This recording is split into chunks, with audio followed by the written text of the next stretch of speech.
Hey guys, welcome back to the channel. So today we're going to talk about the brand new Fuji XH2, which is the first ever APS-C camera with a 40 megapixel sensor. There's some really interesting things about this, but we really want to figure out who is this camera for. So, roll intro.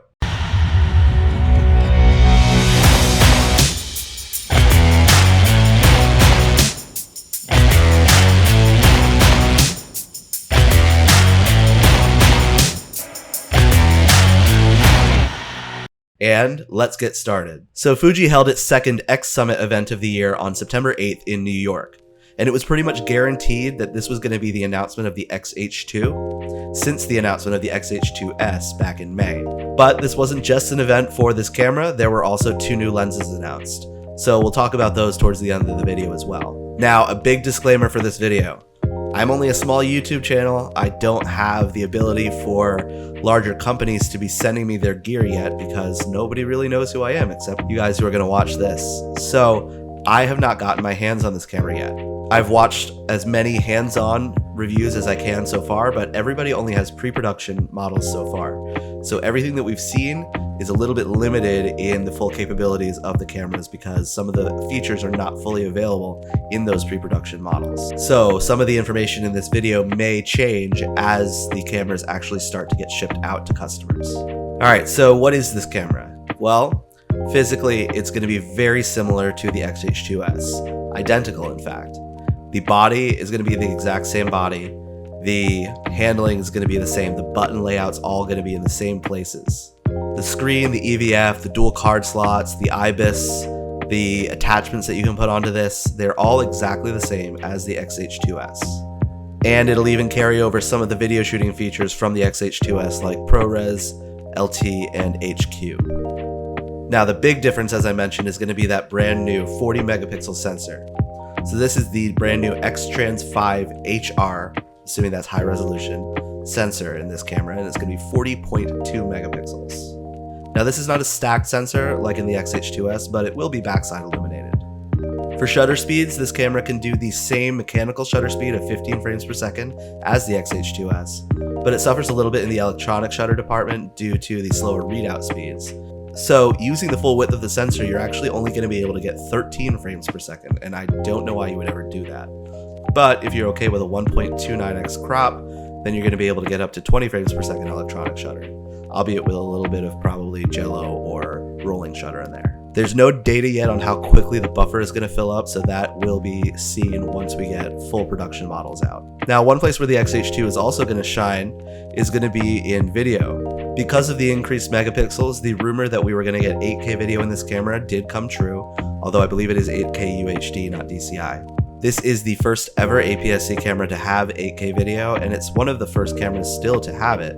Even though 8K has been in cameras for a couple of years now, many cameras still don't have 8K video. So it's great to see that in this brand new Fuji camera. Internally, that 8K can be recorded at 10-bit 422, as I said, ProRes, LT, or HQ. And if you have an external recorder, with the Atomos Ninja V, you could get up to 12-bit ProRes RAW, and with the Blackmagic recorder, you could get B-RAW. Now, for shooting photos, you're also going to benefit from that large megapixel count, so you'll be able to not only blow up photos much larger, but you could also have the ability to reframe your photos better through cropping. In addition to that 40 megapixel shot, you can also use Fuji's Pixel Shift software to get up to 160 megapixels by combining photos. Now, there's not going to be any additional stabilization for this, so this has to be on a tripod and would work for in-studio portrait shots or landscapes, still life, architecture, anything where you're on a tripod. You're going to be able to get up to 160 megapixel photos. Now, this camera is not without its caveats versus the XH2S. We are going to get F-Log, but you're losing the ability to get 14-bit F-Log. There's also no open gate recording in 8K or when you decide to shoot in 6.2K like on the XH2S, but you are getting that 8K downsample to 6.2, which is great.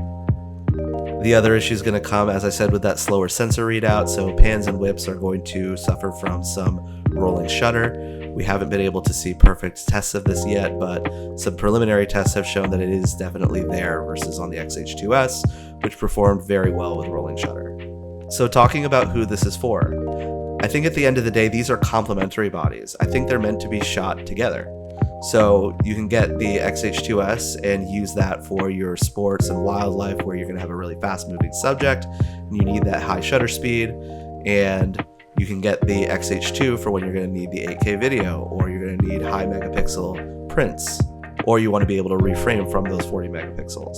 I could really see Fuji wedding shooters benefiting from this as their 2-camera setup, because you really have the best of both worlds between the 2 cameras. However, if you are just buying this camera on its own, I would say this is for somebody that wants to have 8K video and doesn't mind keeping it in one place. So talking head 8K video, if you wanted to do that. As well, this is for people that are looking for really high megapixels so that they can do prints.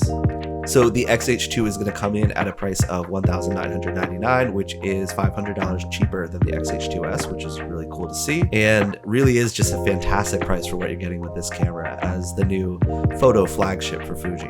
You can kind of think of the XH2S as XH2 Speed and the XH2 as the standard XH2. This camera actually pretty much obsoletes the X-T4 because the X-T4 retails for only $300 less than this, and although you do benefit from it being a little bit smaller, you really don't benefit anywhere else with getting the X-T4 versus this camera. But there are rumors of the X-T5 supposedly coming before the end of this year. Fuji just had their Fuji Kina event where they had speakers after the Fuji X Summit, but they may do another random announcement or event. We'll see, but Fuji rumor says it's going to be this year. All right, let's quickly talk about those 2 lenses. First one is going to be for the X mount, and this is going to be a new 56 1.2 RWR. Now this is going to come in as one of Fuji's fastest lenses. They did already have a 56 1.2, and this is a replacement for that.